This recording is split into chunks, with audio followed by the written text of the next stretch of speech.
Greetings, fellow traveller of inner and outer worlds. This is Benji, the Travellin Yogi, and you're on my podcast.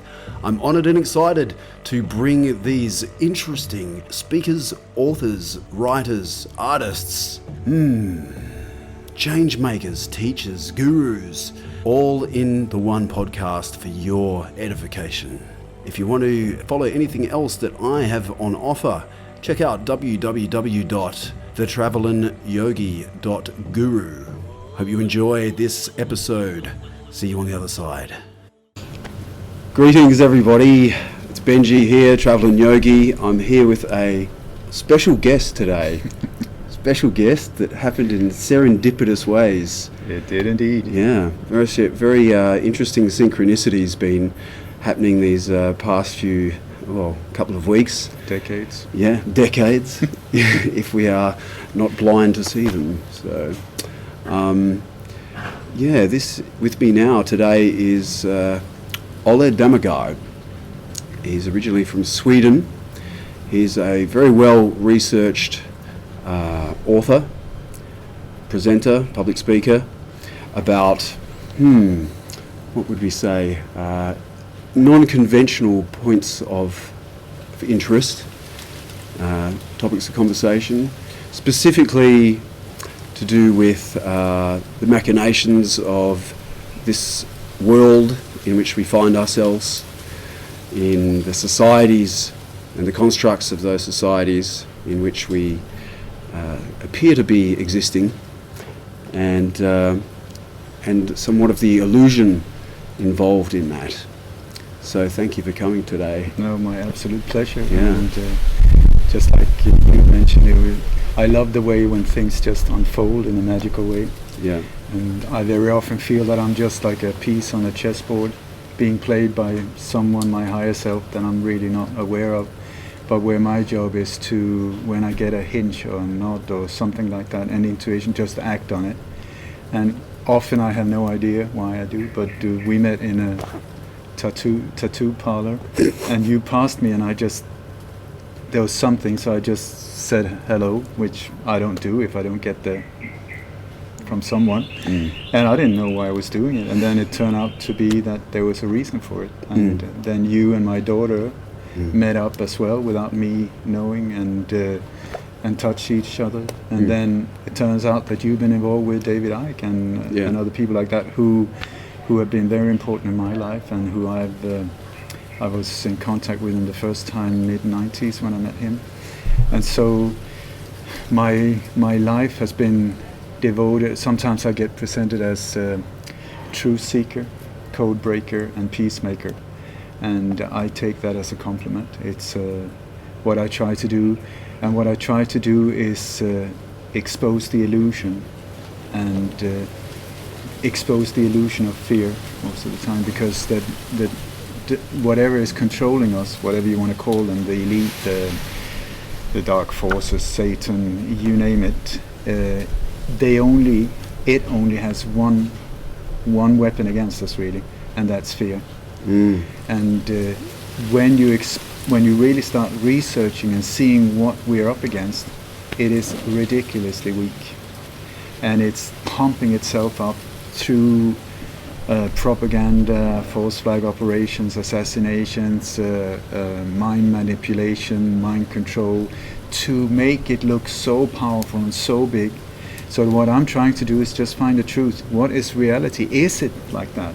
Is there a reason for us to shitting ourselves and accepting control from left, right and center, or being pumped with you must wear the mask and you must do this and you must do that? And or is there another agenda? And so what I've been trying to for the last 40 years, I kid you not, get a life, I would say. No, but it's been very intense in my life, for most of my life.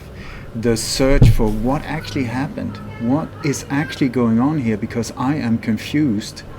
And also I don't like being scared, and I do not like bullies. I hate when people get hurt. So I'm just trying there to find out, without trying to push my opinions on anyone or persuade anyone. That's of no importance. But the truth is very powerful, the truth behind things. And I'm absolutely in love with the truth. You know, it's so beautiful. It stands on its own. It fears no attacks. It fears no critics. It fears it fears nothing. Mm-hmm. And it's so energy amazing because it doesn't use any energy. It just is. And then you have conspiracies, which is like it actually means to breathe together, conspiratus.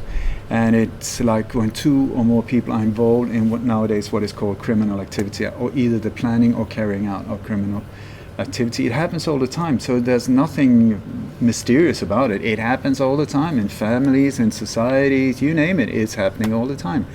But when a conspiracy, especially if it's a big one, like a political assassination or something like that, to move that forward, because that is built on lies, is like for a tractor to pull a 4-ton wagon of manure every single step, and it just keeps adding, you know, because it's all the time based on fear from their point of view. We cannot be discovered. They must not see what we're up to. And then they have to keep track of, what did you say? Did you say that? Oh shit, then I need to change my story. I changed my story. No. I said, you know, so it just builds up. And then if you got a lot of people involved and agencies and media, it goes haywire. It's horrible for them. And I just say, well, that's karma for you. Yeah. So what I try to find is just the truth. What happened? And then I hope it's almost like, you know, before dawn, the fog is thick. And then the sun comes, the truth. Yeah. And then the sun heats up the fog, and slowly it disappears. Yeah. And suddenly you start seeing clearly. And this is, I hope that what I've devoted my life for has been part of helping people to see the fog lift. And now it's like listening to popcorn. You know, like boom, boom, boom, boom, boom, boom, boom, all over the place. And it's like if you have a very closed mind, I don't want to point fingers, but some of us have been very close-minded, very hard. No, this is the way. It's my truth, and I am not open to anything else. I think I'm an open person, but many of us have not been. But now, put some heat on our butt, and suddenly, boom. Yeah. And once the mind has expanded like that, very often, quite shockingly for people, when they, oh my God, what? How could I not see this? People, you cannot push the mind back into the shell. And this is the problem for the Dark Empire, because we pop all over the place now. It's like boom, boom, boom, and the more they push, the more the heat comes up, and the faster they pop. So I feel sorry for them in one way. Yeah, and it's the Einstein quote that I like using a fair amount, is that for every action creates an equal and opposite reaction. It's the law of karma. Yeah. That's it's a Newtonian physics quote. So every action creates equal opposite reaction. So you know, the more push there is, the more inertia there is. You know, and that's leading people to a space of awakening in themselves, and specifically, you know, starting to ask questions and question themselves, reflect on themselves and what they're doing in their lives, and how they can possibly be in a different state of being, and how they can be more in alignment with what they wish to do, and you know, the greater good, essentially. And I think that's a lot of that is really dawning on a lot of people, especially in this last year, you know. And you know, this last year, you know, for all darkness there's an equal amount of light as well. So, but look, we're here in sunny Bali, sunny and humid and hot Bali, and we want to try to get a bit of grounding in to you know, who is Olof? Who is Olof Dammegard? Where did his journey start? I came to this round, flat, whatever matrix it is. I don't know what I landed into. I feel a pure soul that came here with very good intentions. The intention was to save the world. That was it. I had that from when I was like 4 months old or whatever. As soon as I could speak, it was either stuntman or save the world, or combination. So I think now I'm sort of living a combo of the two. But anyway, I chose quite a brutal family to grow up in, and I call it boot camp. where it now turns out that it seems like both my parents were working as secret intelligence assets for NATO's secret agent, ghost army under the name of Gladio. Well, I know, heard of Gladio. A lot of false flag operations. Yeah, there. but it used to be a fantastic defense mechanism. Mm. I can go into some details, and I believe that my whole family in Denmark was involved. I'll tell you how it worked. It was at the second. I was actually born in Denmark, not Sweden. I grew up in Sweden, but I was born in Denmark, or at least this body was. Mm. So I was at the end of the Second World War, when Russia and the Allies met more or less in Berlin and said, "Okay, fine, Hitler's out the window. What are we going to do? Let's split it. You know, you get that, I get that." And you had the East and the West, and the Iron Curtain in the middle. So during these years, when in the beginning everybody was friendly with Stalin and the rest of the guys, and then suddenly they're like, "No, I don't think so. We want this, we want that," and you had this aggression started moving forward, and so the western part of Europe and the western part of the world was getting very afraid of the Eastern Bloc, because of at least what we were being told, which it now turns out to be very exaggerated, because the dark forces always want conflict, divide and conquer. So they really pumped the whole thing up that you have an enemy in the East and they can come and invade you at any time. They've got atomic weapons, and it's like, like that.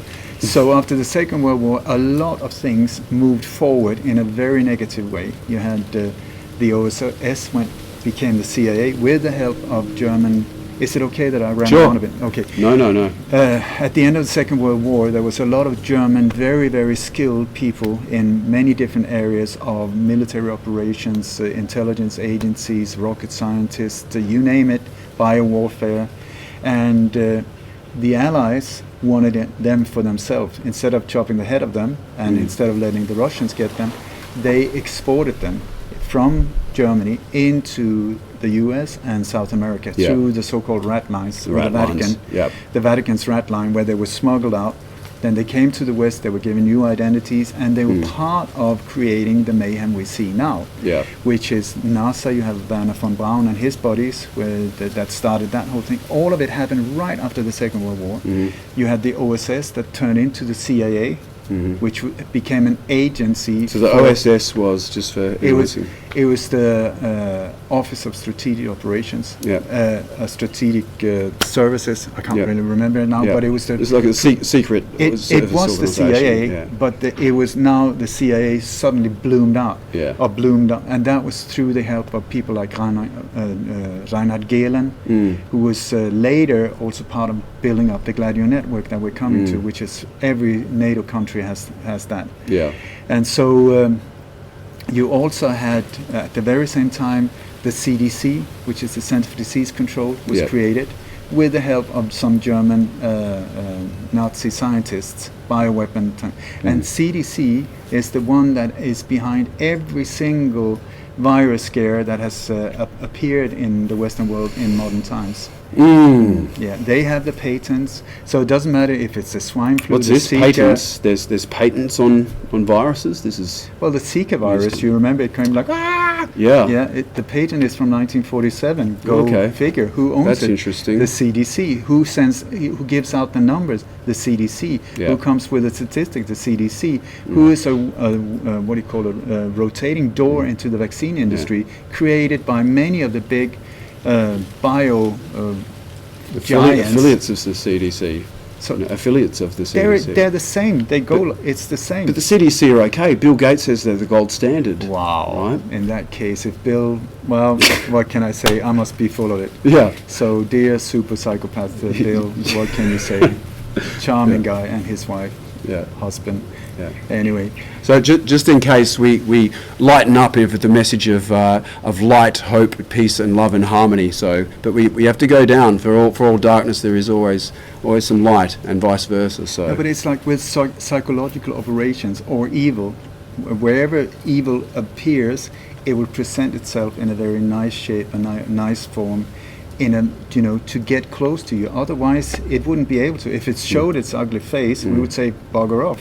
So it always comes in a really tricky like this. Yeah. And then, but the key to evil is that it has to have our consent, and that's key to understand with This these is things the that is acceptance happening. by acquiescence. Yeah, if we're so. quiet, or if we don't speak up, if we don't say no, evil If we can move comply, forward. then we comply. It's it's very reflective of my own personal life. It's not having boundaries. You put your boundaries in place, and you say, hey, no, I don't consent to that, and that's that's with like any contract in life. Everything based on contract law. There you go. There you there's now an offer.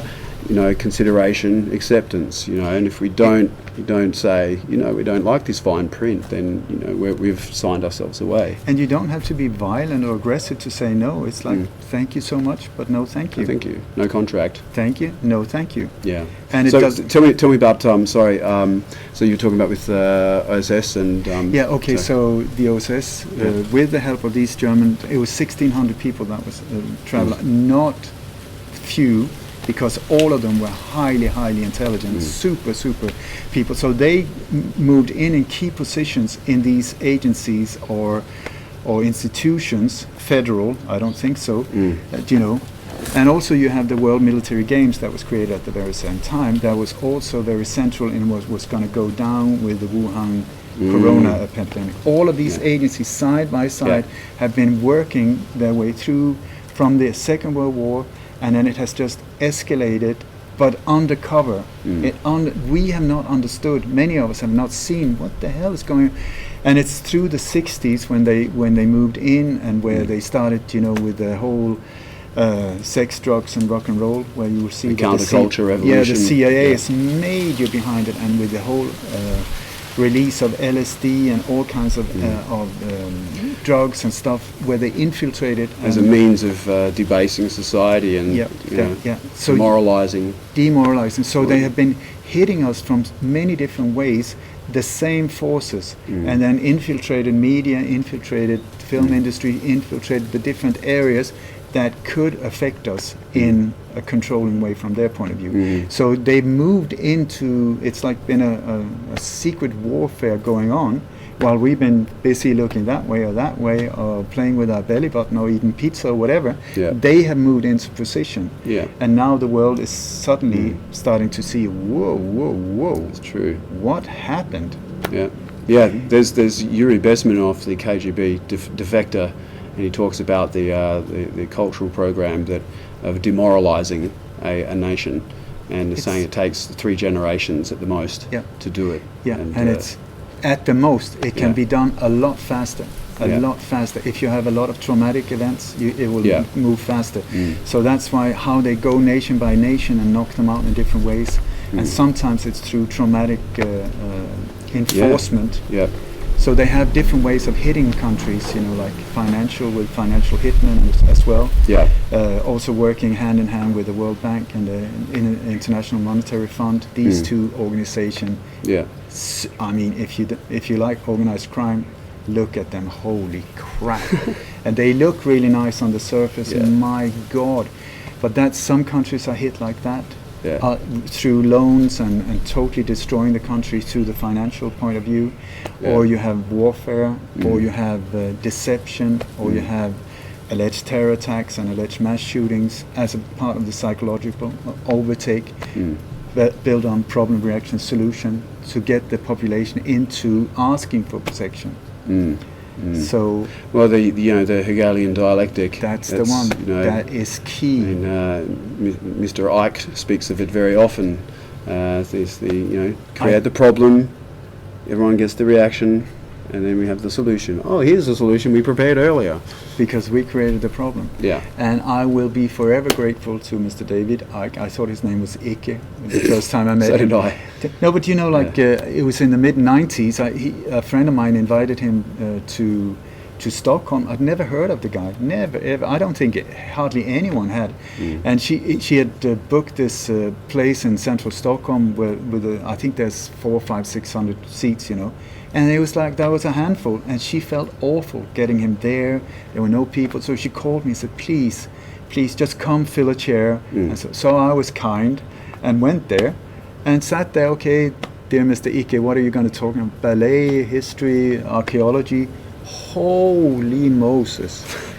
3 hours. You know, at that point I'd spent like 15, 20 years already looking into different assassinations, but it had come to a point where on the street level I was very aware of a lot of details, but there was all of these things pointing like this upwards, and I could not understand how can it be connected. And then dear Mr. Icke came along and just put the whole top of the pyramid on like that. Boom, 3 hours. Blew me away. I took a walk with him, and he affected my life like no one else. This was before reptilians, all of this type of thing. So I bought his book, The Truth Will Set You Free, and I read 3 pages per day. 3 pages, then I had to sleep. 3 pages overload, mental overload. It's like these downloads coming from the book. Nobody was like, to see the whole, you know, curtain being pulled away. This is the structure, and suddenly everything where I was focused on, it blew me away. It absolutely blew me away. Blew me away. And so I will forever be grateful for especially that problem reaction solution, because that is the thing that I've specialized on through many years. Because first, when I started becoming aware of that's how they do it, then I've been all over the world, mostly in Europe and in the US, when these alleged terror attacks have happened, alleged mass shootings, where I've been either able to predict them before they happen, or as soon as they happen, go there. You know, so I've been trying to. I used to work as a journalist. That is not a term that I'm proud of anymore. Journalism, where did they go? They left somewhere in the horizon, together with. I think a term that I heard the other day was a prostitute. Prostitute. It's so sad and so true. Oh God, no! It really makes me sad, because it's like. What happened? Because I think that journalists are very important, you know, because it's said to be the controlling thing from the people. You know, you guys, we elected you officially. You should work for us. So we're just going to keep an eye on you. Don't, you know, steal anything. Don't do weird stuff, because we're going to check you out. Yeah, that was in the old days. That's not the way it is now, because they are controlled in a way. I'm not saying every single one, but it's so sad to see where the hell did they go. Well, there's a lot of integrity has been lost in integrity? Well, in journalism. I mean, you know, it's, you know, it's all following an agenda. They have to play by the rules that have set down. You got Operation Mockingbird, you know, the CIA's, how they infiltrate, and people think, okay, the CIA is only in the US. I think not. I think not. It's not allowed to be operating in the US even, they say. It's the international scene where the CIA, FBI is inside CIA. But that's not true either, because FBI is also international. Even at the Bali alleged bombing here, the FBI was here within 30 minutes, even though the fastest plane here is 11 hours from Los Angeles. Go figure. They just happened to be here. It's so interesting. How could that even happen? How was that a mini nuke? Oh no, that wasn't a mini nuke, but anyway. It was indeed. Yeah. This is very tragic. It was a beta test, where it's horrendous. I mean, the violence and the brutality that is carried out against ordinary people is horrible. Horrible. Yes. Well, we know it's, you know, the more trauma and the more damage, the more the low vibrational energy that they want to create, and you know they feed off it. feed off that negative energy, feed off that darkness. But that's the reason why there's so many of us now waking up to all of this and doing certain practices, doing the things that we're doing. We're cultivating community and coming together because we know what's needed. We know that with in light, darkness cannot exist. You light a candle in a dark warehouse and there is still light. So can you tell me one significant thing that actually set you onto your path of? I know the exact minute. You do? Yeah. It was in 1980. It was in the middle of the night. I'd gone to visit my sister in Stockholm, and it was that they'd got like satellite dishes, for the first time. And in Sweden at that time there was only 2 TV channels, and suddenly there were more. And so I was up there in the middle of the night fiddling around with the remote, like, oh my God, look at this, and I saw this documentary about the JFK assassination. First time I saw that, Kate, and what I saw in that was the so-called Zapruder film, which is a bystander that filmed the assassination. It has been heavily manipulated now, we're finding out, but nonetheless, it's so obvious that the final shot hits him and throws his head back and to the left. And I mean, you don't have to be very clever if you've thrown a snowball or a basketball. If I throw a basketball in your face won't jump forward. No. It will follow the trajectory. Yeah. And so this movement shows very clearly that something hit his head from that direction, incoming, throwing it back. And the official story was a totally different direction, 6 floors up, behind a tree. The movement should have been forward and to the left, like this. Instead, that's the dip. So it took like 23 seconds for me to say, I don't get this. This is strange. And what I didn't find was, because many of these ones are no-brainers, 9/11, Robert Kennedy, JFK, so obvious. Once you see with a clear mind, you see, boom, this doesn't match up. And then what is apparently massive lies was backed up by heavyweights like Dan Rather and all kinds of heavy History Channel, I don't know, all these different channels were backing up the official story. It's like, why would they do that? I don't get it. I don't understand. And it's like, I'm a simple mind when it comes to, there is a logic to things. There are coincidences, but there's normally a logic, and who benefits. So why on earth would someone do something that obvious? And what could these high-ranking journalists have to gain from backing assassins in a political? I couldn't grasp it. I just couldn't understand it. So I started looking into it. For one of the reasons was to just figure out, okay, I'm just going to spend a few days, figure this one out, understand it. I'll be in the basement. Here I am, like 40 years later, still not 100% sure what went down. That is a masterpiece when it comes to ambushes and political assassination. The JFK, oh my God, it's so well carried out. Multiple shooters, multiple getaway cars, multiple different layers of conspiracy. Nobody knows the whole picture. Massively backed with big money, and the best people on the best places, and the CIA, the Secret Service, the mob, the police, Dallas police, the military-industrial complex, all of them working, and Bilderbergers, and all of them working for the same aim: get rid of this guy before it's too late. They did a fantastic job. So, still confused after all of these years, but on a higher level.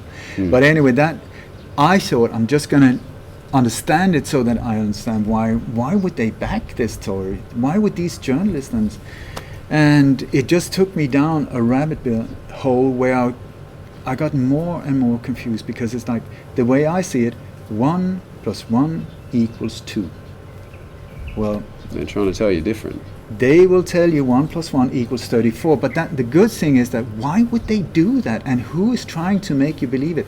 And so many times people step forward, in white coats and long titles, and this professor this and that, no, 1 + 1 = 34. That is absolute bullshit. That is bullshit. Or I have to understand physics or whatever it is they're trying to figure it out. Maybe I don't understand that. So I've been trying to educate myself in these areas, seeing, could that really make sense? Absolute bullshit most of the time. But very convincing, very persuasive and so on. So while I was doing all of these things, I read, I think, a couple of hundred books about the JFK assassination. And this was way before the JFK movie, way before the internet, when you had to go on location, try and find witnesses, try and go to cemeteries, be in newspaper archives. I used to bring my sleeping bag almost, I was in and out of these dusty places all the time, microfilms, or just trying to figure out what is going on. I had no idea that I was starting this path, no idea whatsoever. But one of the things that really confused me was that, for instance, there were some incredibly well-researched books. And for instance, in one book, it said that, well, this individual was working for the FBI. He was paid by the FBI. Okay, another book, very trustworthy, as far as I could see, it said the exact same person was mentioned as employed by the CIA. I was like, okay. Another one, employed by the ONA, the Naval Office of Intelligence. And in another one, he was a hitman for the mob. I was like, what the hell? Somebody must be wrong. I mean, they cannot be right, all of them. They were. That was the thing. All of them were correct. Because this is how it works. In this world, the smoke and mirrors and intricate nets of labyrinths of enigmas inside, where nobody really knows what they're doing, nobody knows who the other one is, and where these good guys were totally in bed with the so-called bad guys. The mob and the CIA, from the 60s onwards, totally in bed with each other. So that was when I started to see, whoa, what am I onto here? And then this brought me into the world of the assassination of Robert Kennedy, Martin Luther King, Abraham Lincoln, Malcolm X, even Julius Caesar, because I started seeing there was a lot of parallels from the old Romans, how they carried it. And it's the old Romans that came up with these templates, I tell you. Yeah. How a bunch of people walking around in bed sheets and a flower pot on the head can control an empire the size of Europe. Or it was massive, without phones, without telefax, without Twitter, without any communication. How could they do it? And what they fine-tuned were methods of psychological warfare against the population. How to make, this is the thing, through all ages there's been a small little group of people that thought, we're so much better than the rest of you, so how can we make you into our slaves while you will thank us, kiss our feet, serve us everything we want, even die in wars that is totally unjust for no apparent reason, and worship us as gods in the meantime. Psychological operation. And well, it's the esoteric agenda of the occult. The occult, it's the wisdom being kept behind closed doors, and this is a direct correlation of the Kundalini Yoga philosophy of the Piscean age, where all the wisdom being kept into the halls of power, into the religious institutions, and we're past dogma to stay in their control system of that, and. The occult means hidden. Hidden. That's the whole point. Hidden. Why are they hiding it from us? Well, because that's the thing. The cat's out the bag. The cat's out the bag. You lose that power. Knowledge is power. So hidden knowledge is a lot of power, but it's our power once we uncover these hidden methods. Once we start seeing them, it's like watching a magician. Like he goes, and boom, it's a rabbit. My God, that's amazing. How did he do it? No, it's magical. Is it Sleight really? of hand. And then the second time you see it, oh, magic. Then you start moving around him, which I've been doing for years, like checking out these from all different angles. And then suddenly I see, oh my God, he did it behind his back. Yeah. And so I'm talking symbolically. Yes. So yes. Once you start seeing that, or with a magician, when he does something like that, I never look at that. Yeah. I always look at his feet, his hands, his pockets, his arm, because this is where it's going to happen. I know that this is the same with military operations or black ops, whatever. Don't look there. boom, diversion. Don't look, if something explodes here, everybody will look there, I will turn around. What's going on? Yeah.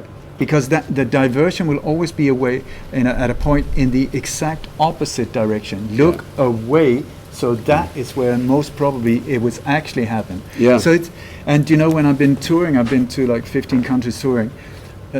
A couple of times people have stepped forward, coming forward in the audience saying, it's amazing what you're talking about with these false flag operations and stuff.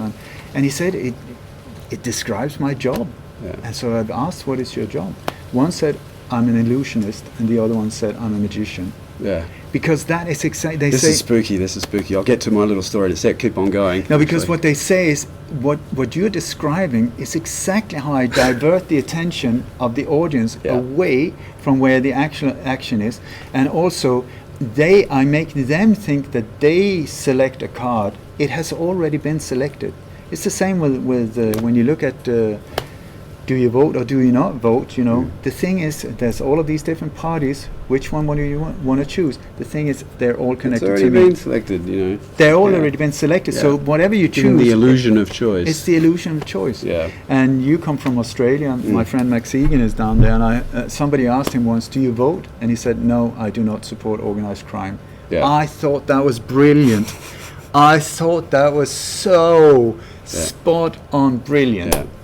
Yeah, I would say that I haven't voted for at least a decade, but that's not actually allowed, so I wouldn't say that at all. Well, I've never voted.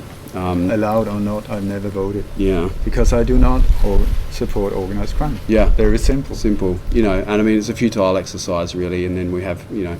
But it's interesting because you mentioned magicians, right?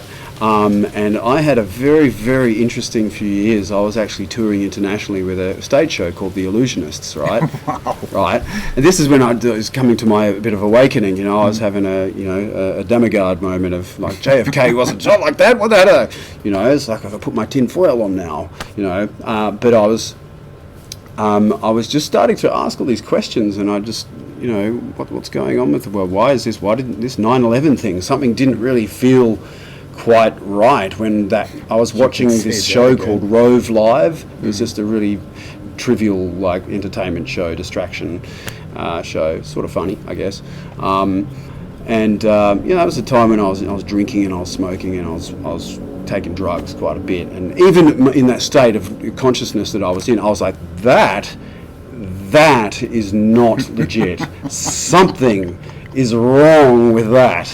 And then some years later, I was living in Brisbane, and I started touring with this magic show, and I was being this stunt man for this. I guess I'm not in the show now, so I can say it. I was a stunt double guy for the headline act in the show.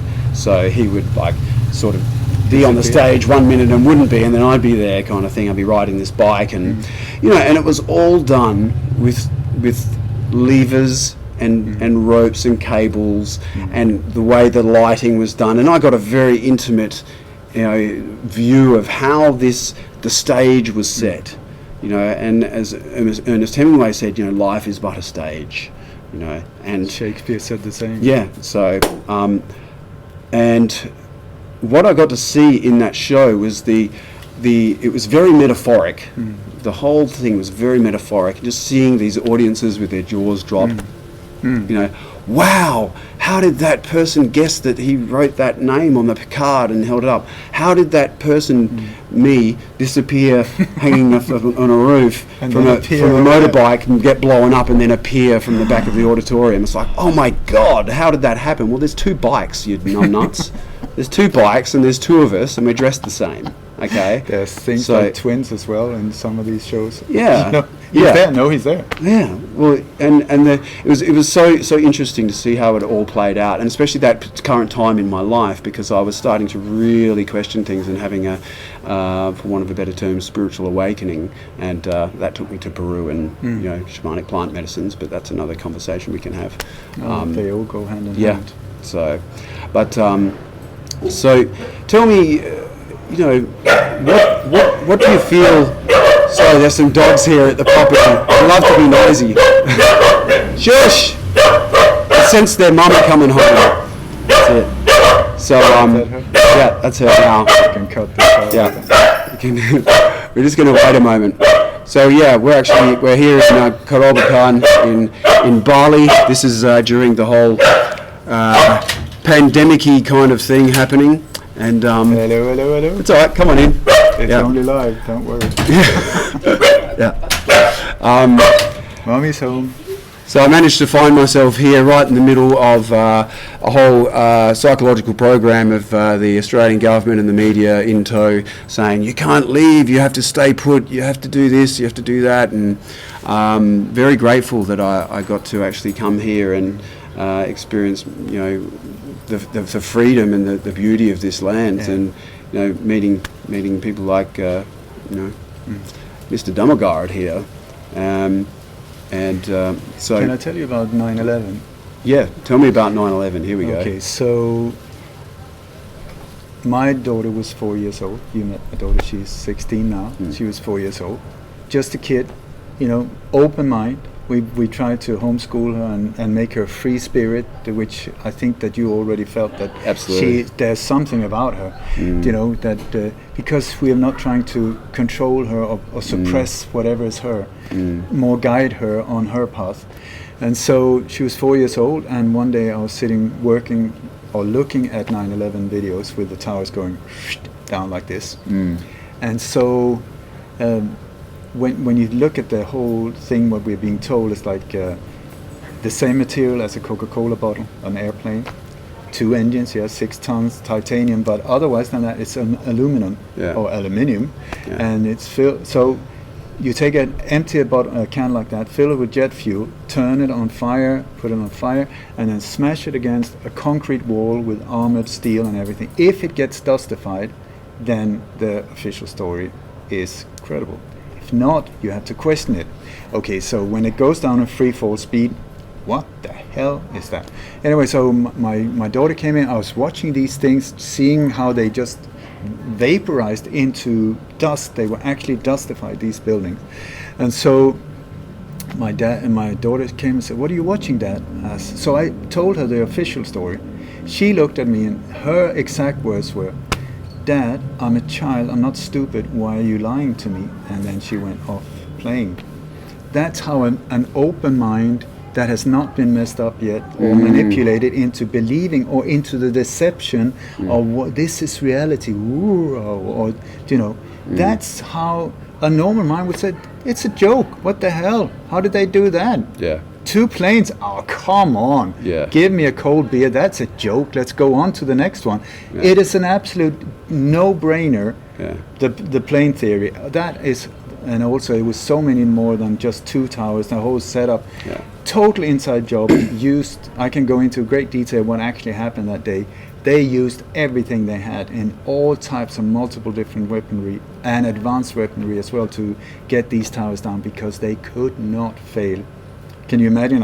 And it stopped like halfway. They go in and the whole thing is... Hang on a minute, why is this all rigged up with explosives? Wait a second, how that is, And the whole thing, so anyway, 9/11, and come on, planes or no planes, can we just get on with our life? Look at who carried it out. It's so obvious who was behind it.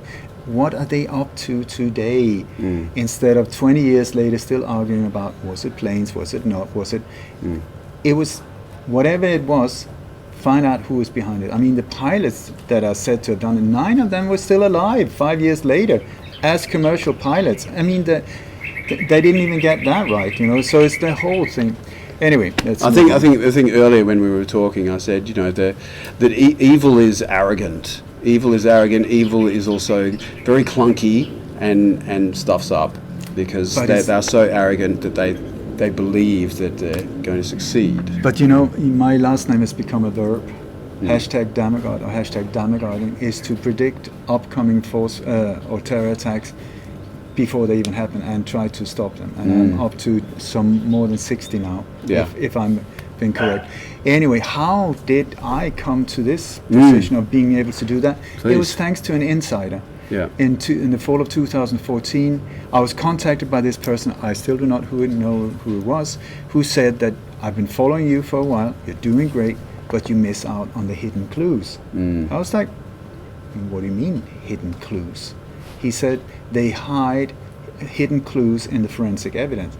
I said, why on earth would anyone do such a stupid thing like that? He said it's because the law of karma. Yeah. They are so fearful of the law of karma, what you do comes back to you. Yeah. And since they are up to a lot of bad stuff, they say, the way they interpret that law is, if they show us, even in subtle ways, what they're going to do, and we do not react, indirectly consent, the bad karma's on our shoulders, not theirs. And in addition, this guy said, if they show us, even in subtle ways, we do not react, and then they manage to pull it off, it gains good karma to theirs. Yes. I'm like, that is so bizarre and weird. Yeah. He said, that's the way way it works. they see it, at least. So for me, it's not for so much to understand why would they believe that. It was just like, that's what I was informed. So I didn't even take it seriously because I don't know who these, I get in from all over the world of insiders or whistleblowers, and it turns out that they're not who they are, say they are and stuff. I never know who to trust really. But then in the fall of 2014, there were 4 attacks that I'd been looking at. They were pointing, there were like leads between them. I thought there was one outside Dublin, then Charlie Hebdo happened in Paris. And that was 2 of the 4 that I, in my naivety, thought, because I found things that, could that really be, and could that be? And then when there was 2 out of 4, I started thinking, oh my God. The third one was Copenhagen. So that was the first time that I stepped forward on international radio saying, I don't know. I'm sorry, I don't want to scare anyone, but this is what I've been informed, and these are the signs I found. So I pointed out the exact location. I said the date, the 14th of January, which was 5 days after the Charlie Hebdo. I think it would be around that train station. And please, if anyone, there's always a drill involved in these operations. Always. Is there any drill planned in Copenhagen, which there normally isn't? And I was contacted right away by a person on Facebook. He said, I was on my way home from work. I saw this poster. He took a photo of it. It was that very night when I had said. Yeah. So I thought, that's it. So I on radio, I said, please go there, bring your cameras, whatever you see, film it, and make it very obvious to them that they're being filmed. Yeah. So, because all the criminals can only work in the dark, in the shadows.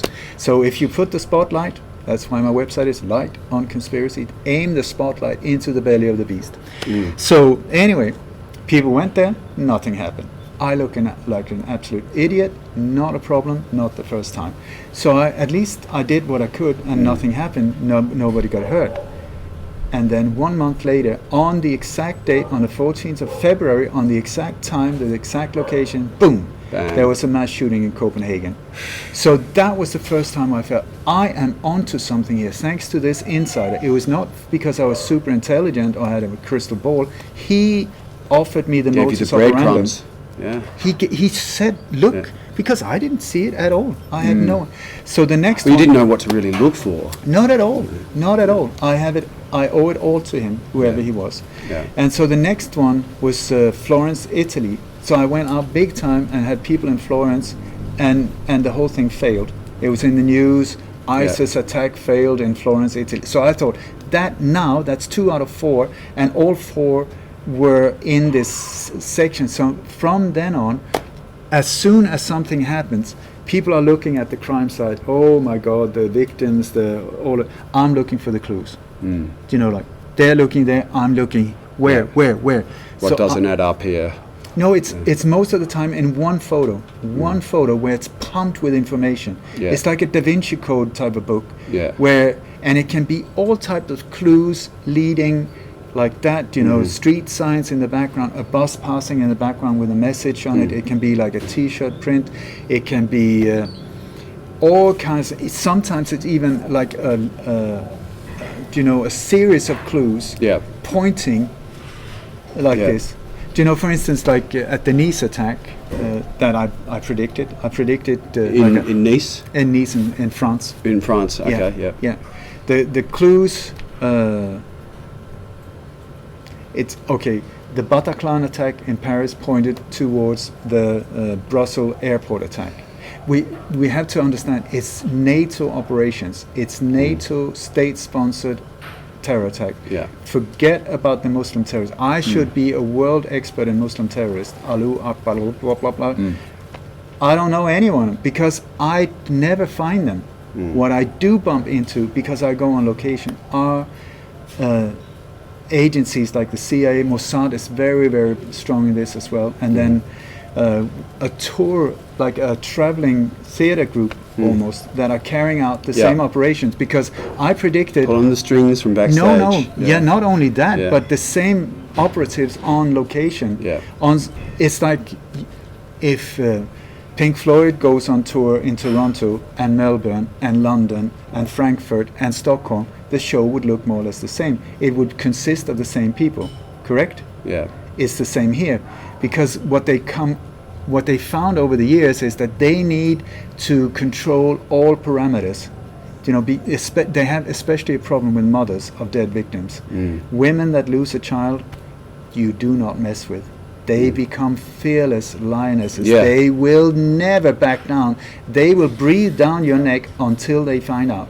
And these dark forces, especially after 9/11, they noticed the presence of mothers. No. And so there was a whole series of mothers that died in car crashes and heart attacks and stuff. But you can't have like 200 people die without a clear pattern appearing. So that's a problem. So I think especially around the Boston bombing, on stage came this mobile unit, I call them the Global Tour of Terror, that are consisting of more or less the same people that are they're being transported in big C-130 military planes from NATO bases and US Air Force bases on location in mostly NATO countries, or countries that are connected to the Five Eye, Nine Eyes, or 14 Eyes secret spy. It's a secret spy network that was created after the Second World War, and it's now being more and more exposed. But this is how some of these countries... The Five Eyes is Australia, Canada, USA, New Zealand, and England. Yeah.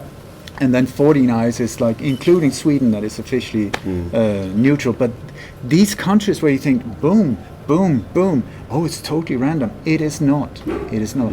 So over the years, what I found was, through these clues, were also the same operation. So the Sydney attack, and for instance the Fort Lauderdale airport attack, the Las Vegas mass shooting, there were clues that pointed to the let me rephrase.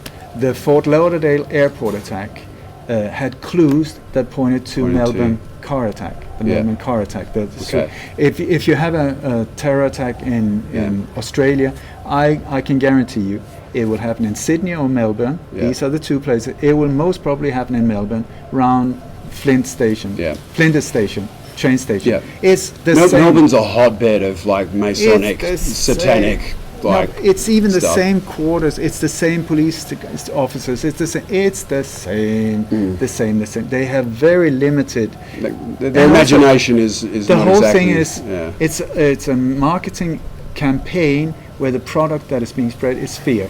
Yeah. That's the whole point. They don't care about where they carry that out. It's to pump out fear globally.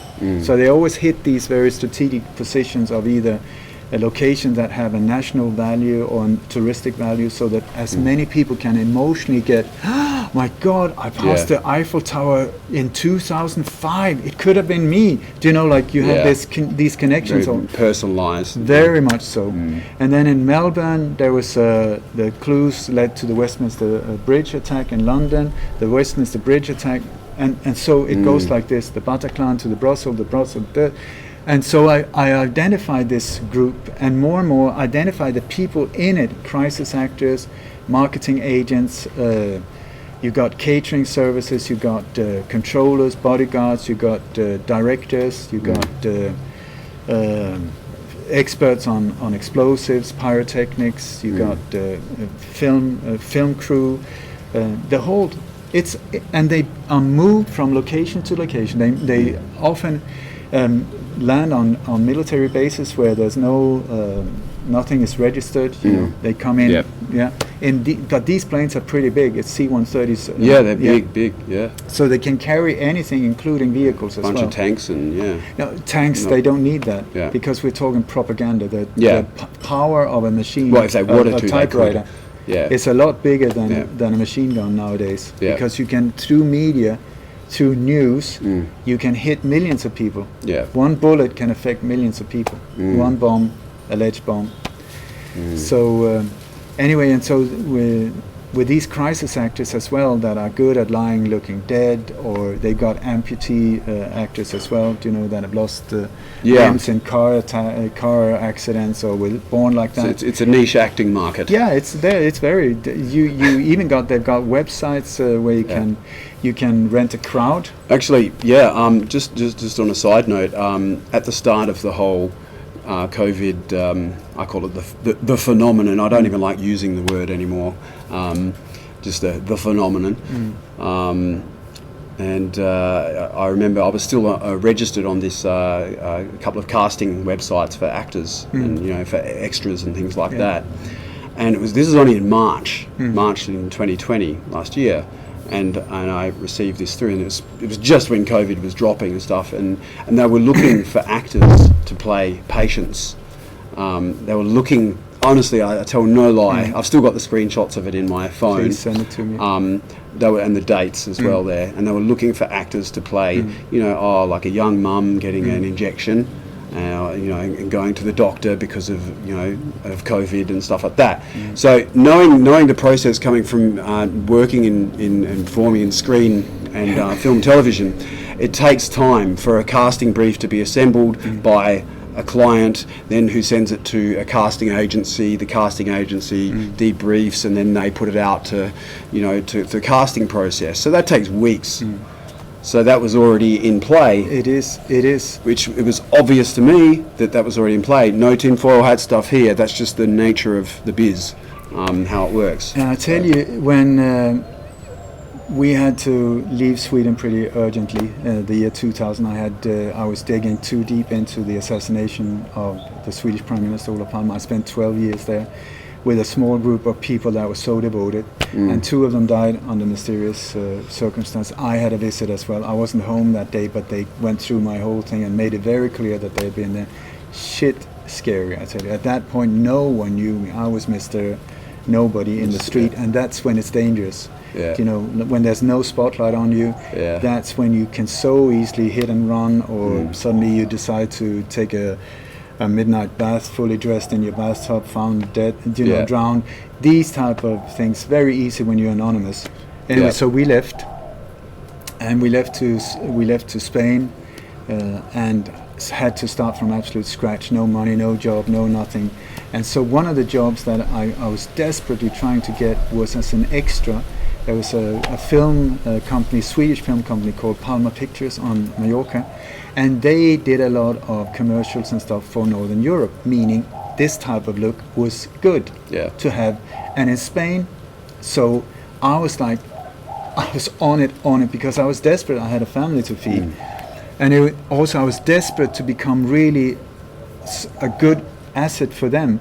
So I was trying to learn, when you're an extra, it's like you're sitting there like 12 hours a day, and sometimes it's like 2 hours of standing in the background, walk from point A to point B, sit or drink a cup 10 times. But what I learned was the cue markers, like the background.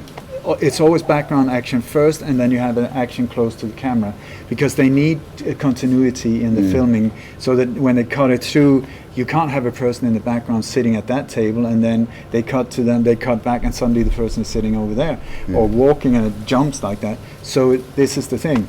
Background action, you point from point A to point B, and cut. Then again, background action, you do the same. So the cue markers are there, and very often this is one of the things I found in these operations. The cue markers are still there, but you don't see them if you don't know what to look for. If you don't know what you're looking for. And the lighting, like when there's suddenly multiple shadows, what the hell on a double suns? I don't think so. Where's the second lighting coming from?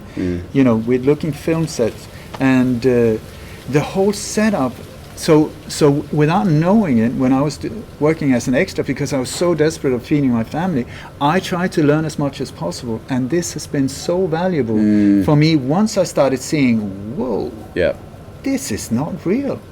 This is not real. And so I've been coming from a point of view of the inside, what would be needed if this was not real, and then see the box being also. These things take time. You need catering, you need toilets, you need places for the vehicles. There's very often white trucks, anonymous white trucks. They do like that, and you got filled with lighting or electric stuff or pyrotechnics or weapons. It's a film set. Often you got like 4. I don't know why they're white, but they're almost always white, these trucks. And you see them in the background. They use them to block off streets. So the trucks are there, the buses are there, bringing the extras in and out. The dead one or whatever. You got, so the whole setup with the vehicles, with the catering in the background. You can even see sometimes there's signs, they got color wristbands. Because it's also okay, group blue, you can take lunch now because we can't use you at this point. Group blue, everybody with the blue, go have lunch. And now yellow, move in. And so they got this color coding also, and you will see many times if it's refugees in Guatemala or if it's these things that are part of this psychological operation. Check out the wristbands or the this or that, and what doesn't match up, what match up. I've been to prison camp or refugee camps or war zones. I know it's horrible, and then you see like, what the hell, that doesn't match up at all. But we're being told, no, here they come, walking in the thousands. Where did they sleep? How can you have that nice haircut if you've been working 3 months on the road?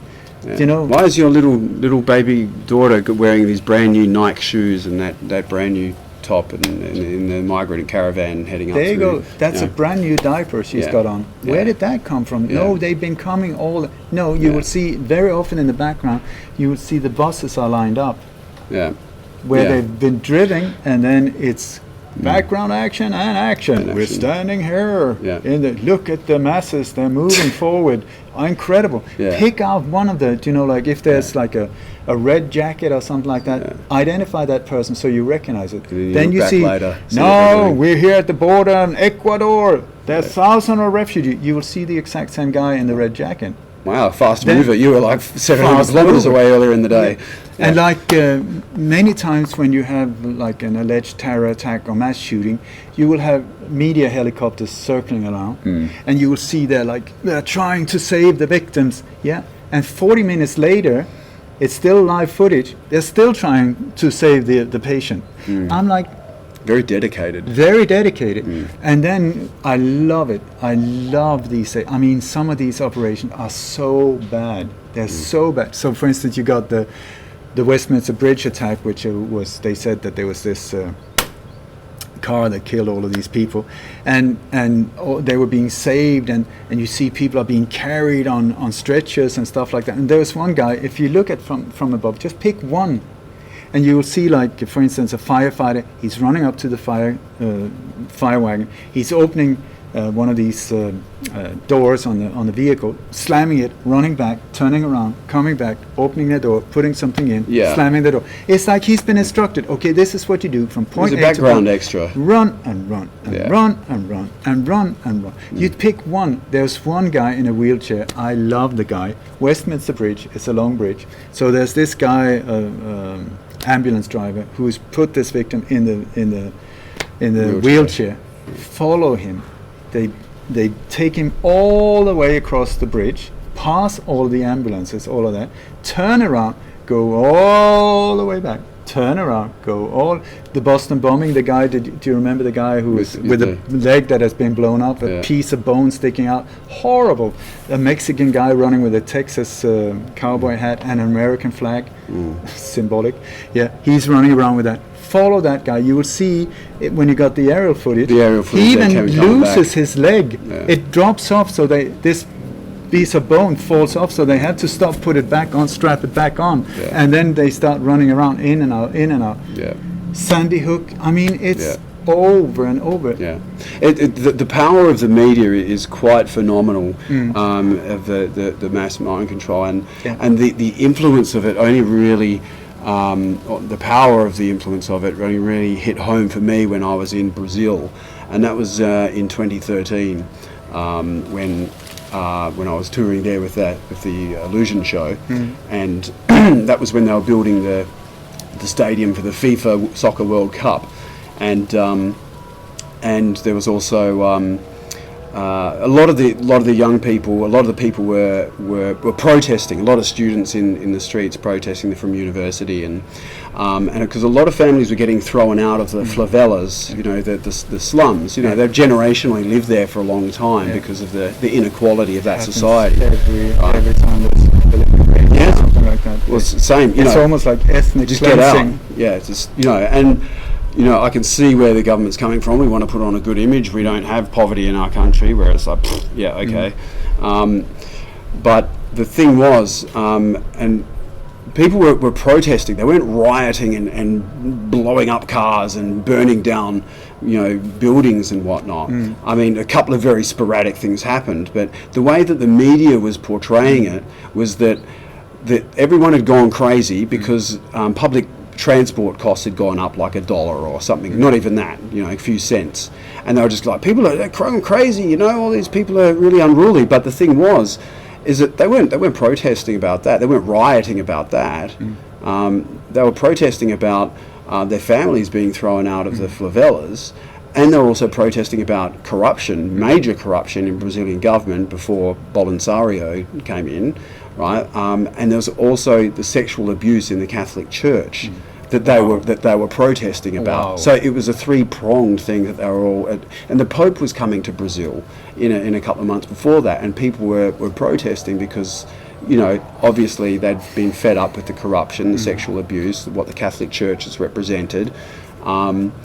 And it was interesting because then people were messaging me on social media back in Australia. Oh, dude, are you okay? What's going on there? I'm like, what are you talking about? And they say, oh shit, people are rioting, they're burning down buildings and shit. I'm like, no, they're not.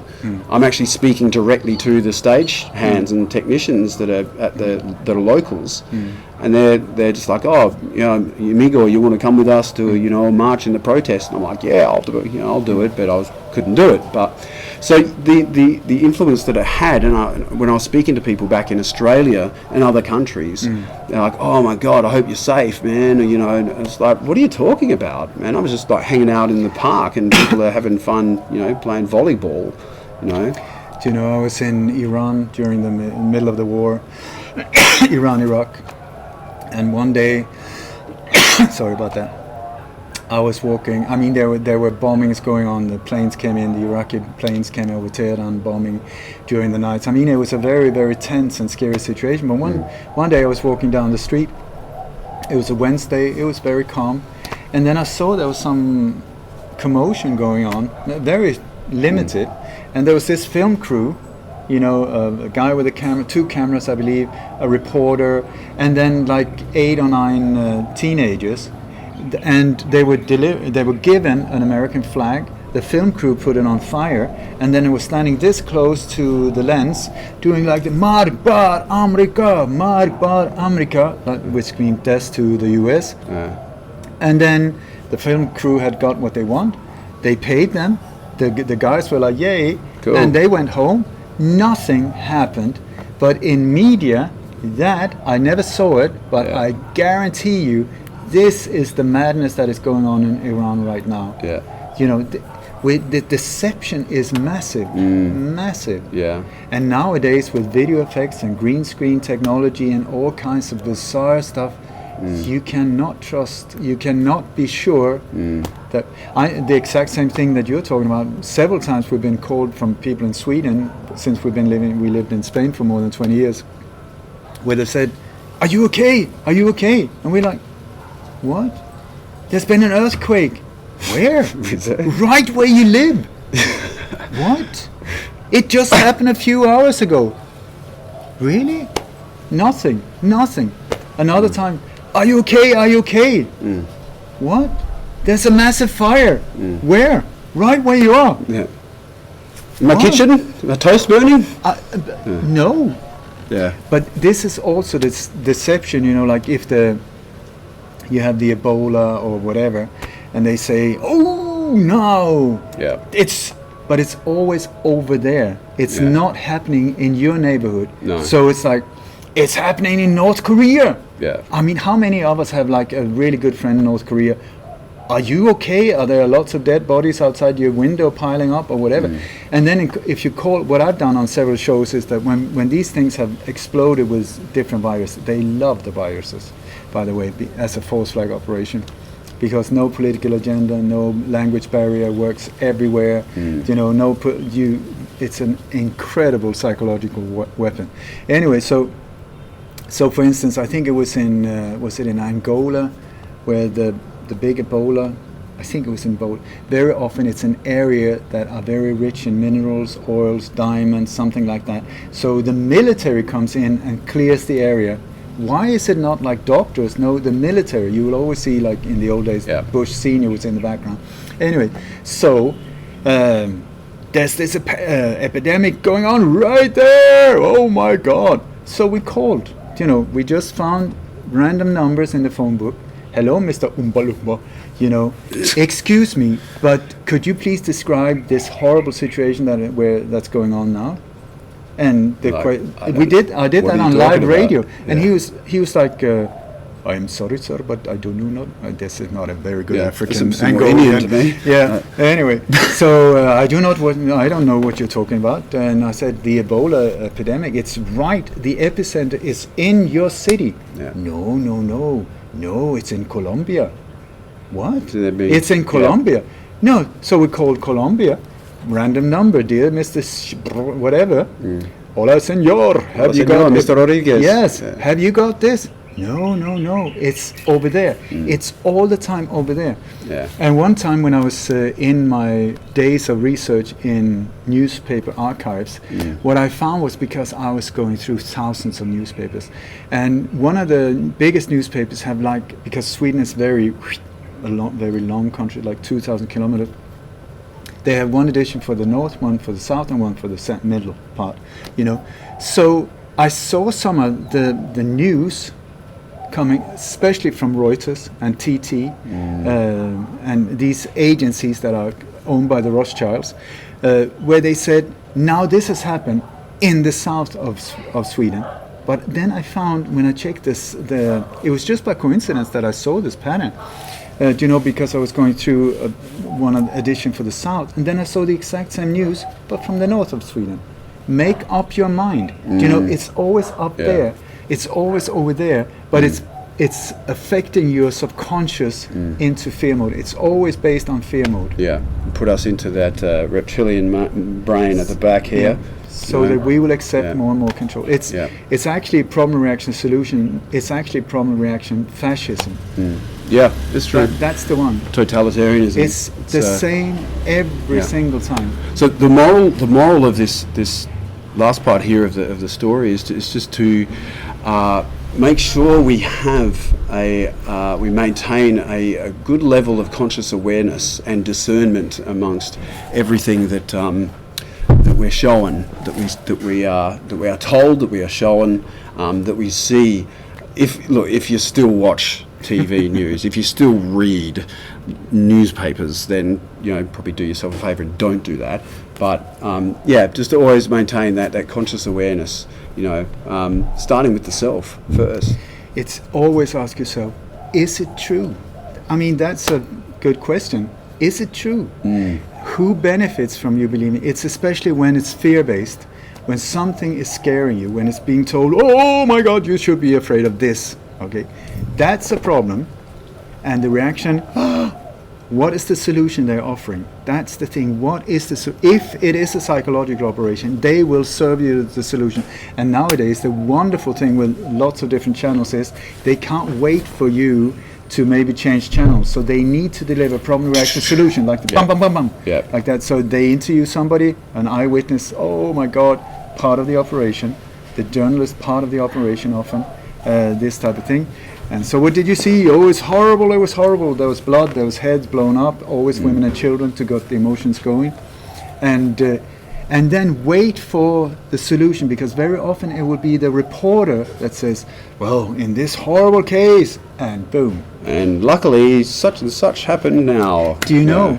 I'll give you an example. That was the first time I really saw that in action. There was an alleged mass shooting in Norway, out on an island called Utøya. Oh yeah, I remember him.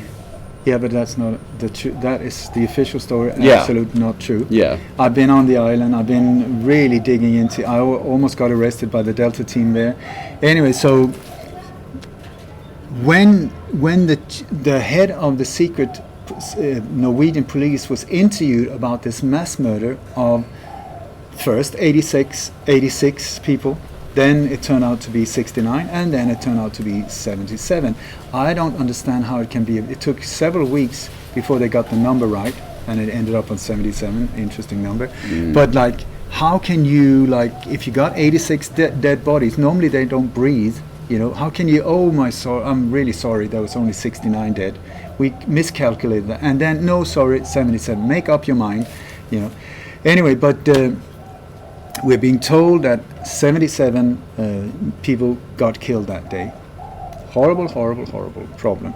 Then the head of the Norwegian secret police was interviewed, and then she said, well, this would never have happened had they been, I kid you not, microchipped.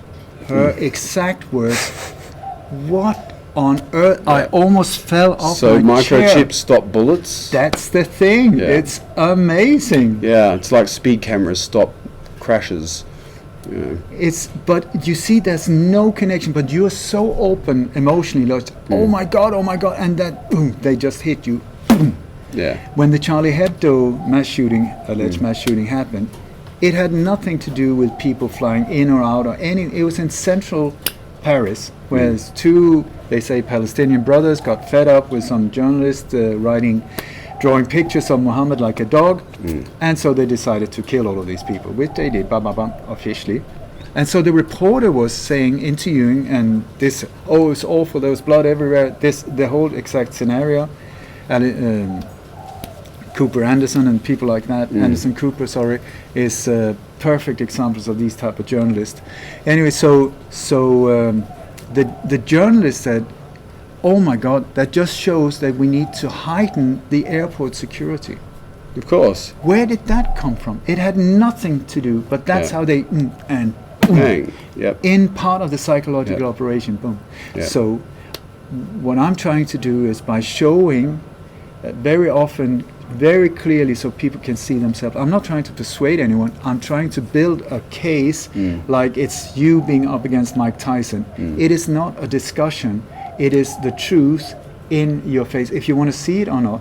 So that's up to you. But I try to do like very, very detailed presentation based on thousands of hours of research every time. Boom, boom, boom, boom, boom, boom, boom. And then the whole point of it is to say, listen, it didn't happen. This thing that you are supposed to be scared of seems to not even have happened. Nobody, maybe somebody farted. That was the worst thing that happened that day. Nothing happened. There's no reason for you to be scared. So look at the things it has affected upon, or what has affected your life, because the restrictions that follow these things, that's the thing that is the horrible. Not the boom, but all of the cameras, the flow-on ID effect 2020, your liberties out the windows, more and more military cops, robo-cops, tanks in the streets, masks on. UN police in strong cities like Melbourne. It's the New World Order agenda that is being unfolded, Agenda 21 that is being unfolded. They're not hiding it. It's been out there in the open all the time for us to see. So if I scare people, I really hope not. That is normally not what I do. What I try to empower people is like saying, snap out of it. Look. Just open your eyes. What is this? And then you will see for yourself, oh my God. And once you see one, and you see it's the same with the illusionist, once you see, oh my God, he went up in wires, so the motorbike just went up behind the screen, and that's not even the same. Once you see, whoa, you see the first one, the next time the they jig's try up. the gig is over. Yeah, yeah. And then they can stand and do all the kind of smoke bombs and you're not buying into it. Yeah. And that's the whole idea. Yeah. And the thing is, you know, like with, I think it was Snow White, wasn't it? That was put in a sleep, a deep, deep sleep. Yeah. She was put in a sleep by the red apple, which also symbolized from the paradise greed and all of these things, into like a spell of sleep. Yeah. What woke her up? A kiss of love. Yeah. A kiss of love. And here we have the thing where there was a dude called Jesus, which I see as, I'm not religious, but that was one super hacker, if I've ever seen one, who I think what he was actually telling us was, in this universe, whatever it is, Matrix, you name it, there are certain things, you know, if I drop something, it will fall down. It won't go to the skies normally. You know, there are certain things that happens, and and one of the rules is that a higher frequency annuls lower frequencies. It's not if you get into a dark room, you switch on the light, there's no struggle. It's not that the shadows are not fighting the light, saying, I'm not giving up, I'm not leaving. It just, boom. Gone. And you can see in laboratories when they do tests with high frequency and a low frequency, the lower one, it's not that they start fighting and come out 50-50. Yeah. The lower one doesn't disappears. exist. It goes away. Yeah. And so I believe, you know, when they say that the highest frequency in the universe is the frequency of love, Yeah. even higher than I'm not talking about lust, I'm talking about real love. Yeah. It's higher than the frequency of thought. The lowest of the low is fear, pure terror. So you got these two extreme opposites.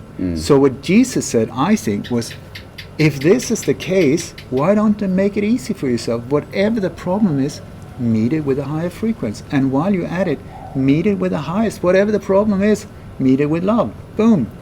Game sorted. Game over. And as a thank you, we nailed him to a tree or whatever and killed the bugger. Yeah. If we did that. Well, So whatever. it's a nice encoded story, I believe. It's a very nice message to people. Don't even try to go there, because we're going to chop your head off, which has happened to a lot of people in my position, trying to say, listen guys, it's not real. It's not real. And the So thing why do you wear a cross around your neck? Do you think JFK would want people wearing a gun around their neck? it's a strange very one. strange. It's a very strange one. There's so many layers of psychological warfare on us, I would say. Yeah. And but the beauty, if I can round this up, Yeah. the only thing they have against us, the only real weapon they have against us, is fear. That's the only thing. If we are not fearful, you cannot be controlled. And if you don't even fear death, my God, you are impossible to control. Yeah. So they know that, and since they are very few, the reason they need all of these psychological operations is because they're really weak. Yeah. It's just like the Wizard of Oz. We pull the curtain. It's not a big like Arnold Schwarzenegger type in the background. It's a tiny little scrumpy guy with a microphone and a massive amplifier, which is the media, pumping out, I'm powerful and you're weak. It's the exact opposite. Turn off the power, kick the butt out of this guy. Yeah. You know, like, it's a joke. It's a joke. Yeah. But the beauty of fear is that they try to make real, is that fear, where is it? Can you please, Benji, give me some fear? Can you? Is it shaped like a square? Is it blue? Have you seen it? What does it look like? Where is it? My fear is only here. Yeah. Your fear is only there. I mean, I can scare you maybe, but it's still your fear. The unknown as well. And the fear is always connected to the future. You're not fearful of what happened. You can be fearful of it repeating in the future, but it's always connected to the fear, and to the future, and it has not yet happened.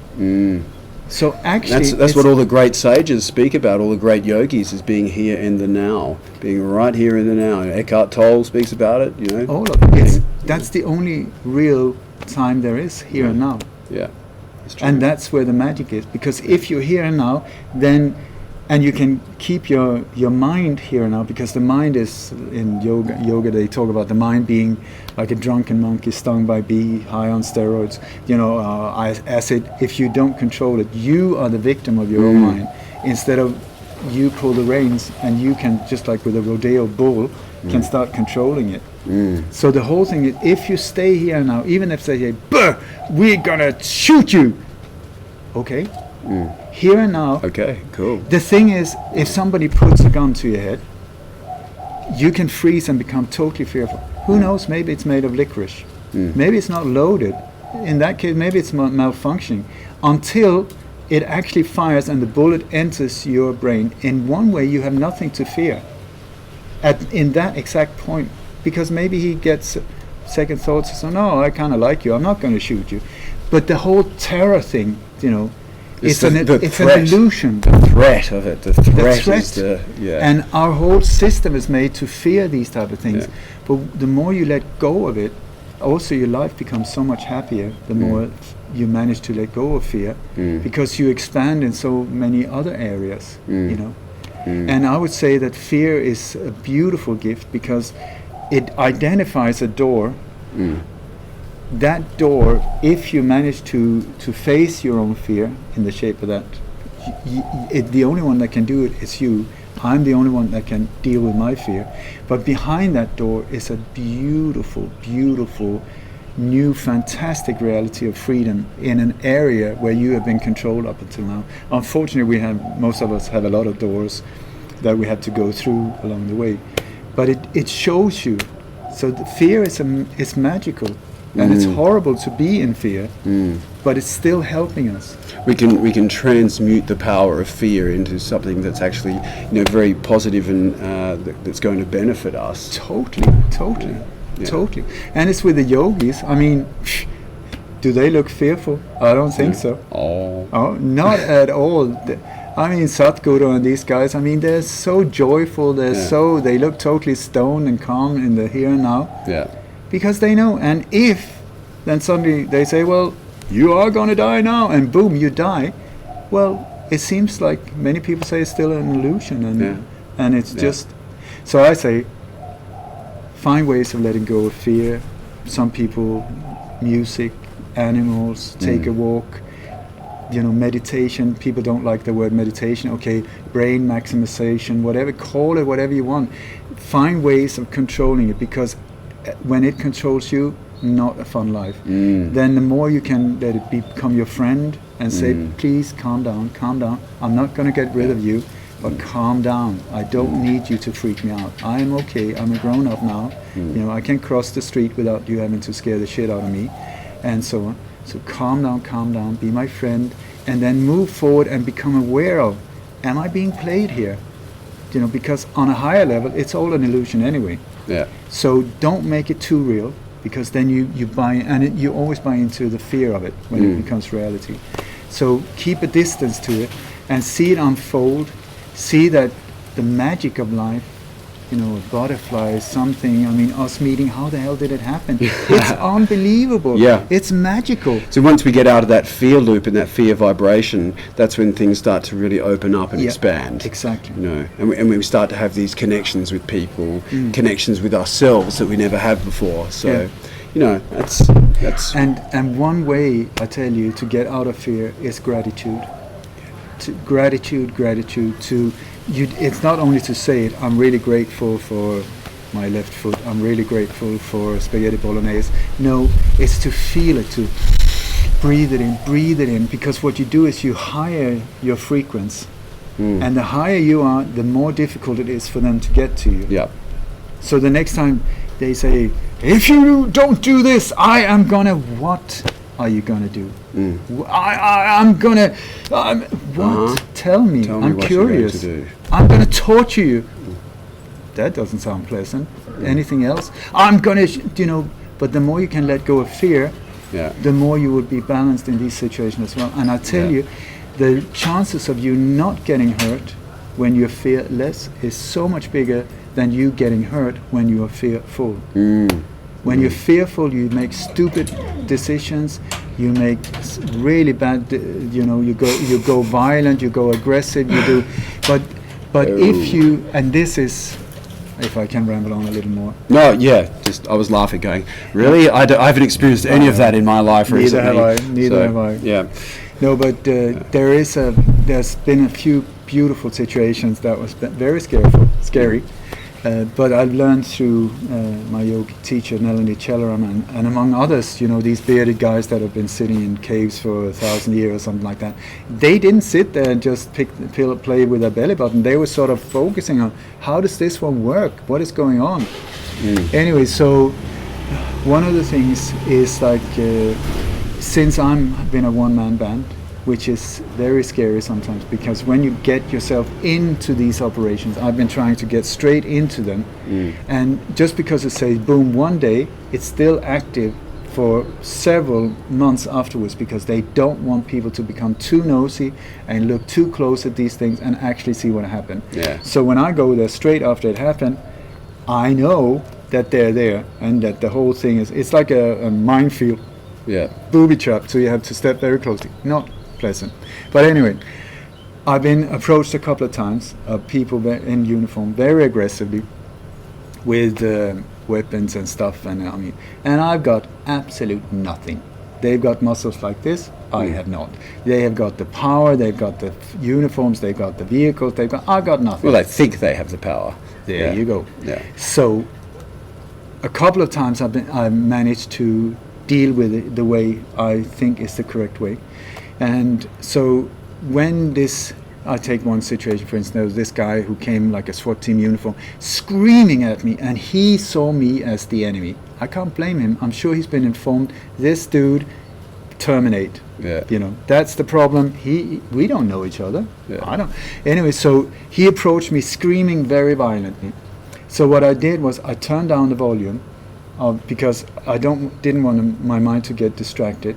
And what I did was that I looked at him, arms down, not a stand, no nothing, no protection. That's the way. Yeah. Absolute no protection. As soon as you do anything like that, you're in the game of violence. So just arms down. And what I was looking for, and what I did was I turned down the volume, and then I kept repeating in my mind, divine, divine, divine, divine. He's somebody's son, he's somebody's brother, he's somebody's divine. He does not know what he's doing. Divine, divine. To keep my mind focused, because if I had not kept my mind can only think one thing at a time. If I didn't keep it busy with that, it would go into fear mode. Okay, divine, divine. And then what I was looking for is the human spark, because these eyes are very often so black, so violent, the spirit is gone. I don't know what takes over, but that there's this black, super scary thing from these individuals. But the thing is, what I've been focusing on is to see the divine spark in the darkness. And so it's been super interesting, because when you do not react, when you do not become fearful, when you do not say, oh my God, you're so powerful, I'm so weak, they suddenly get fearful. It's very strange to see they've got all the powers, the weapons, the guns, the bombs, whatever, and so you see this hesitation, like, what's going on? Doesn't he understand, what the hell, I've got bulletproof underpants on, I've got the whole shebang, why are you not, my language is violence, you should obey, you should bend over, pull down your pants, say, take over, but when you do not, something happens. There's something, and it's like a glitch in the matrix for them. They're like, what? There's a crack in the system. It's like cracking their skull open. Yeah. And then these two times when this has happened, when I've been looking totally non-judgmental, just looking for the spark, in this darkness, suddenly, it's like a mini nuke. We're back to the mini, like in the eye, the humanity, boom, and at that point I know. There's no threat anymore. Yeah. And I also hope that I totally destroyed his career from then on, because I have entered doubt into his matrix. Planted a seed there of humility. Of some.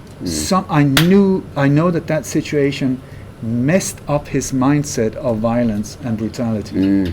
And then both times, just 15 minutes later, we've been sitting on a bench like this talking. He's been talking like friends, And one time it was personal things, like my wife doesn't really understand me, and I had a problem with my son and stuff.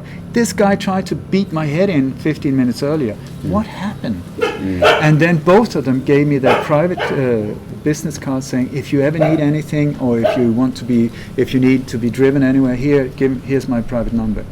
What happened? It's magical. Yeah. It is magical, and it's the magic of love. Yeah. The higher frequency. It is not this as a person. It is the magic of love that boom.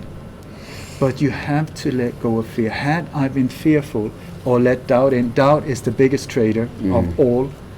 Whatever you set your mind for, doubt enters. That's the traitor. Be aware of that one. Yeah. But had I become fearful, I might not have been sitting here.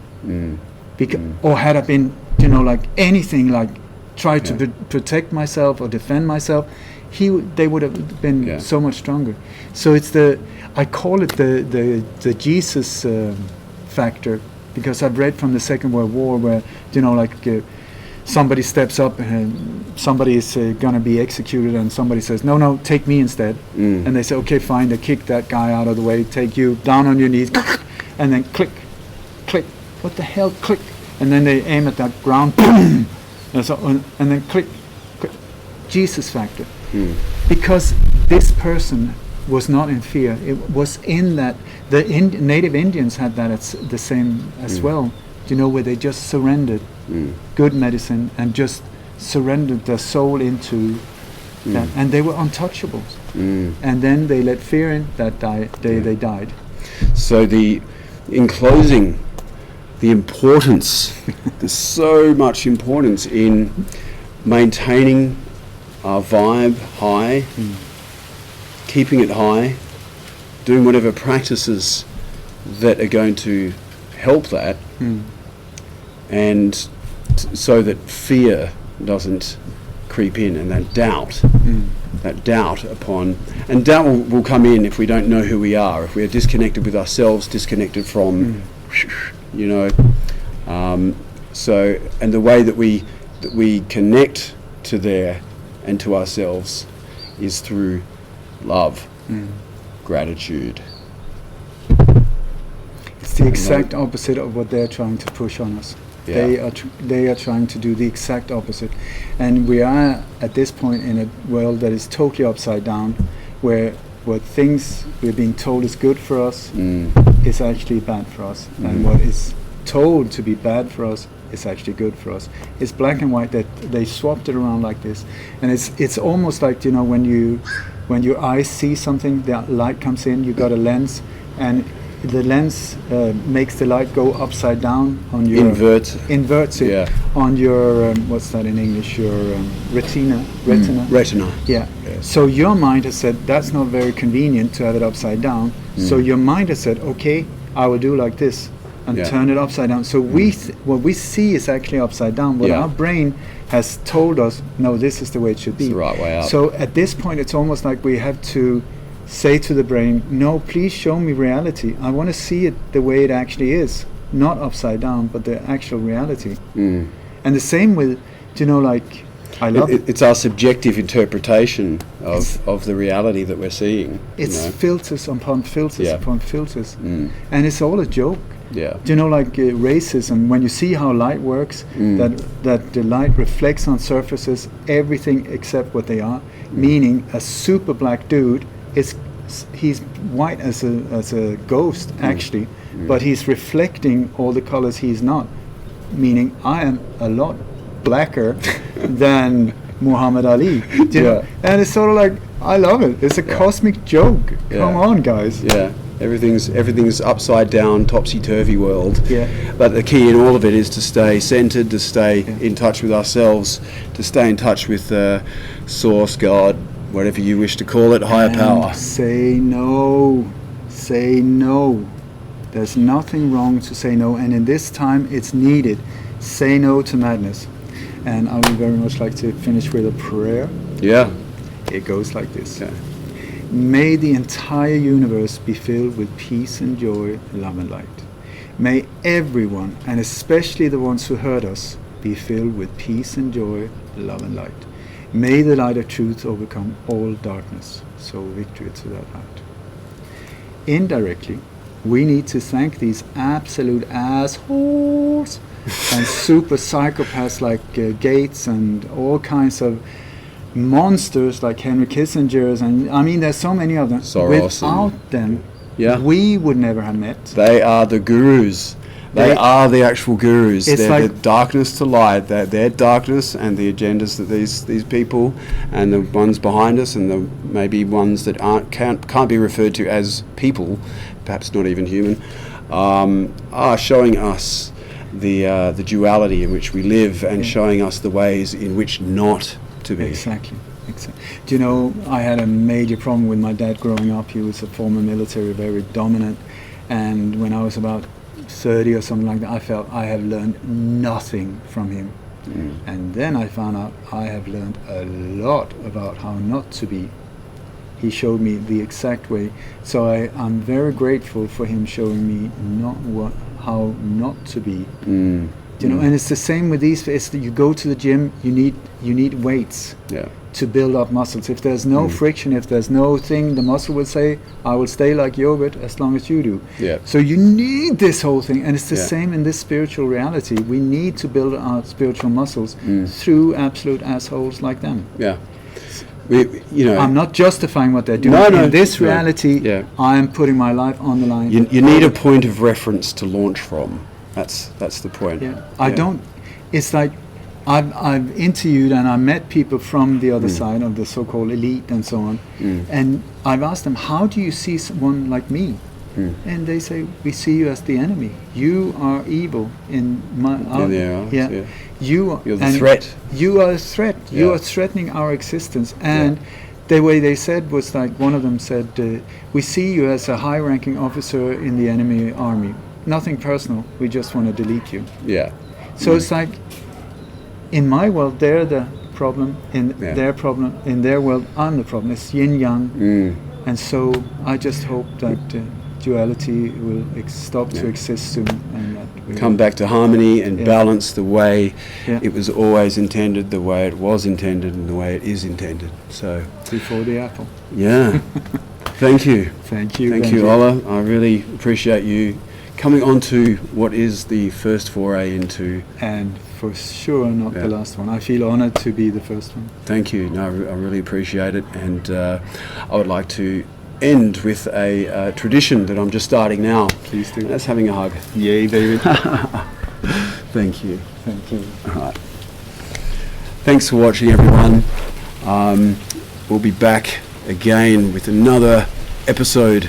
I've got some very interesting people, and I'm very fortunate to be blessed with being able to have them come on to this show. Until then, Satnam Waheguru. May all the blessings be abundant for you, your family, and your loved ones on your onward journey from the Travellin Yogi. Thank you. Bless us all.